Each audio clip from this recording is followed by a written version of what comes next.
Amid sharply rising tensions in the Caribbean, a senior U.S. official made a startling revelation, as reported by the New York Times. According to the official, Venezuelan security forces have detained several Americans over the past few months, signaling a renewed pattern of arrests tied to the deteriorating U.S.-Venezuela relationship. The detainees reportedly include 3 Venezuelan-American dual passport holders as well as 2 U.S. citizens. The U.S. government estimates that at least 2 of those currently held in Venezuela were wrongfully detained, raising alarms over due process and political motivations behind the arrests.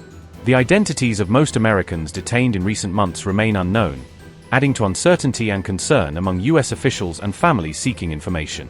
One American traveler, James Luckey-Lange, was reported missing after crossing the Venezuelan border in December, a case that has drawn heightened attention from U.S. authorities.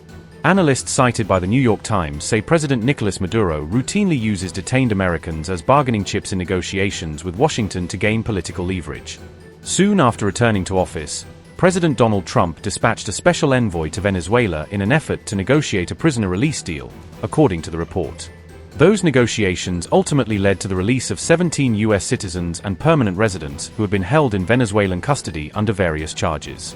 Released prisoners later described abusive detention conditions and a lack of due process within Venezuela's prison system, painting a grim picture of their captivity. One Peruvian-American detainee said he was arrested in 2024 and charged with terrorism and conspiring to assassinate President Maduro, allegations he strongly denied. The man reported being held at the notorious Rodeo I prison, where he said he was frequently beaten during his detention, according to the New York Times. Recent U.S. military pressure against the Maduro government has reportedly brought an end to further prisoner releases, escalating tensions further. The United States has also carried out strikes on alleged drug trafficking vessels operating near Venezuelan waters as part of its pressure campaign. Washington escalated its actions again in December by targeting tankers carrying Venezuelan oil, further escalating the tensions.